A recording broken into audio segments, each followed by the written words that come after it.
Ici, dans le centre commercial du secteur Cap-de-la-Madeleine à Trois-Rivières, un bras de fer oppose un commerçant à Métro, l'une des plus grandes chaînes alimentaires au Québec. C'est qu'on empêche le commerce de vendre du pain et des fruits à prix réduit. Que ça soit du lait, des œufs, des fruits, des légumes. Parce que Métro a mis des clauses d'exclusivité sur le bail et qu'ils ne veulent pas retirer malgré la nouvelle loi anti-concurrence qui a été votée en 2024. On tente d'éliminer la compétition en éliminant la compétition finalement avant qu'elle émerge, que ce soit pour ce qui est de ce qui est vendu dans un magasin, l'endroit du magasin, donc ça va quand même assez loin, là. Depuis plusieurs années, Boom Liquidation offre ses produits dans 7 magasins à travers le Québec. La problématique est survenue lorsque l'entreprise a voulu élargir son offre alimentaire à Trois-Rivières. Le dernier document qu'on nous a envoyé, ça nous demandait de signer par écrit un engagement comme quoi on s'engageait à ne vendre aucun produit frais. Ça nous disait même qu'on pouvait vendre des produits secs et congelés uniquement si ceux-ci étaient très proches de la date ou étaient passés date. Comme le Bureau de la concurrence doit mener ses travaux de manière confidentielle, la situation n'a pu être commentée. Ils assurent que chaque dossier est étudié attentivement. Si le Bureau obtient des preuves qu'un comportement enfreint les lois que nous appliquons, nous prendrons des mesures appropriées. Les contrôles de propriété visant des concurrents peuvent soulever de nombreuses préoccupations en matière de concurrence. Cependant, ce ne sont pas tous les contrôles de propriété visant des concurrents qui remplissent les critères juridiques nécessaires pour soulever des problèmes relativement à la loi sur la concurrence. On a déposé une plainte au Bureau de la concurrence la semaine dernière. On vient d'avoir l'accusé réception.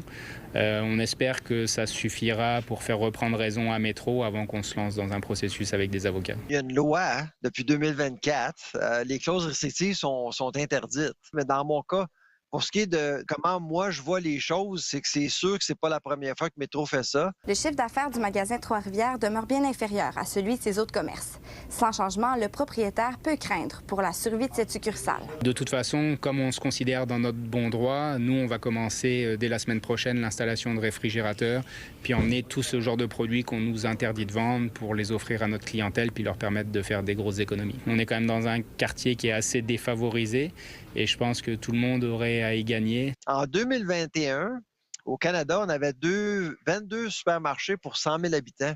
On est rendu à 18 maintenant, d'empêcher quelqu'un d'autre de bâtir un autre magasin. Puis ça, c'est vraiment le côté noir de la distribution alimentaire qui est de plus en plus exposé, et c'est tant mieux. Le propriétaire aurait tenté plusieurs discussions avec Métro, mais les deux parties ne sont toujours pas parvenues à trouver une entente. À Trois-Rivières, Coralie Morancy, pour Nouveau Info.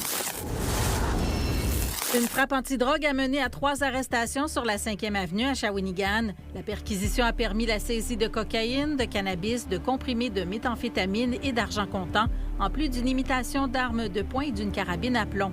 Les suspects ont été libérés sous promesse de comparaître. Au hockey, la prochaine saison des Cataractes va débuter sur la route. Selon le calendrier dévoilé mardi, l'équipe de Shawinigan va disputer 9 de ses 10 premiers matchs sur les patinoires adverses. En ouverture de rideau, le 18 septembre, les Cats vont affronter les champions en titre du Trophée Gilles Courteau, les Saguenayens, à Chicoutimi. Il faudra attendre le week-end de l'Action de grâce pour l'ouverture de la saison locale contre le Régiment de Terre-Neuve pour la première fois de son histoire. Pour toutes vos nouvelles, nos chroniques et des vidéos, consultez le site nouveau.info.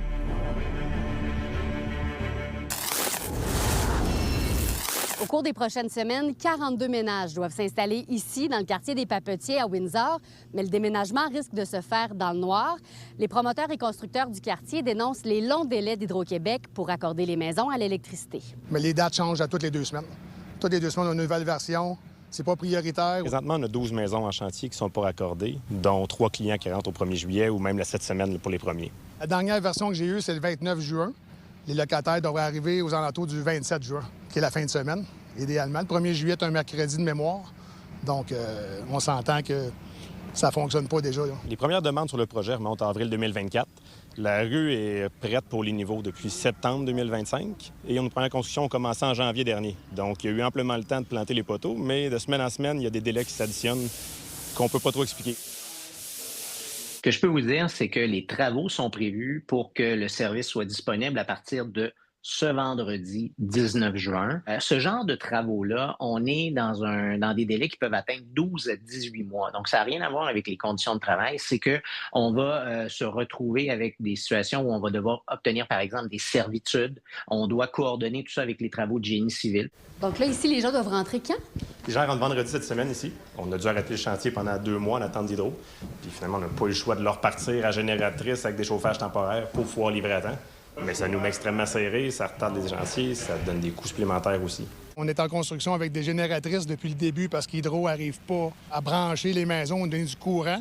Donc, on fonctionne avec des grosses génératrices portatives qui coûtent très cher au niveau du diesel. On est à plus d'une vingtaine de $1000 par logement, par bloc, par 6 logements. Je dirais que c'est un peu la maison des fous. D'une fois à l'autre, on appelle, ils n'ont pas de réponse, ça se transfère d'un département à l'autre. C'est la faute d'un sous-traitant, c'est la faute de Bell.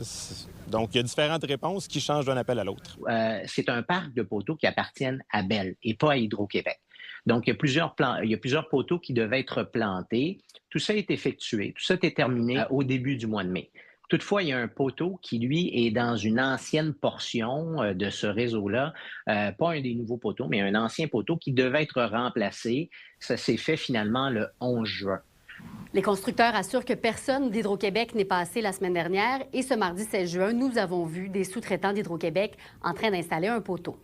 Ça devrait être un service qui devrait déjà fonctionner sans qu'on ait appelé aux médias.